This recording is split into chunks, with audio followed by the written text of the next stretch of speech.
Generation Y, they're the ones in their mid-20s. What do we know about them?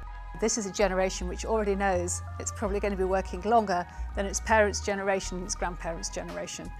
They want time in and they want time out. When do we take a sabbatical?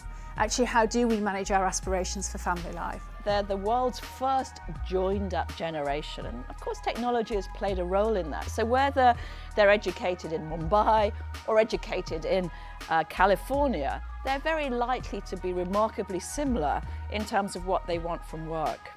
There's a real emphasis on values, on purpose, on being authentic in this generation. This really, really matters to them. They want to really push their own creativity. They want to make great networks.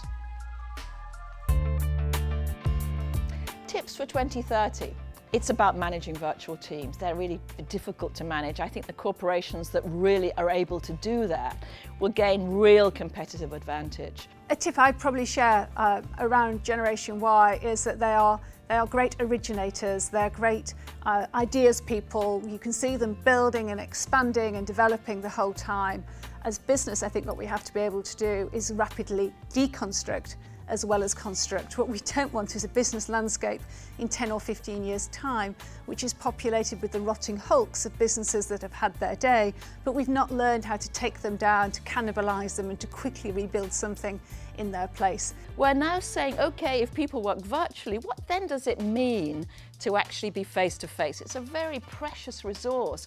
It's almost a new luxury good. And whether you're a member of Generation Y or you're an employer of Generation Y, whether your business depends on them for its future success, deciding how you're going to make space for FaceTime, invest in that and harvest all the power that there is in it, I think that's something very important for us all to consider. I think it's also about using technology to join up that wise crowd. You know, many companies have thousands of people around the world, and yet they keep going back to the same people for their ideas. Wouldn't it be amazing to really tap into those broad networks of people? Well, guess what? New collaborative technology allows you to do that. So I'd like to see more companies really pushing for that one. Just one concern about that. We don't yet know whether this emphasis on crowdsourcing, this emphasis on peer solutions, which has so much power, whether it might also just crowd out the lone voice. Perhaps that lone voice doesn't get the attention it needs at the right moment, but that could have been the truly disruptive innovation, which is a leap forward in solving some business or societal challenge. And there's a question mark over that.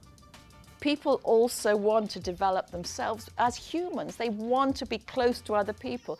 And so I think the way that we build networks, both in terms of the broad, big ideas networks, but also in terms of the intimate, regenerative networks, I think that's going to be very important for employers. And of course, very important for organizations as they support this network creation.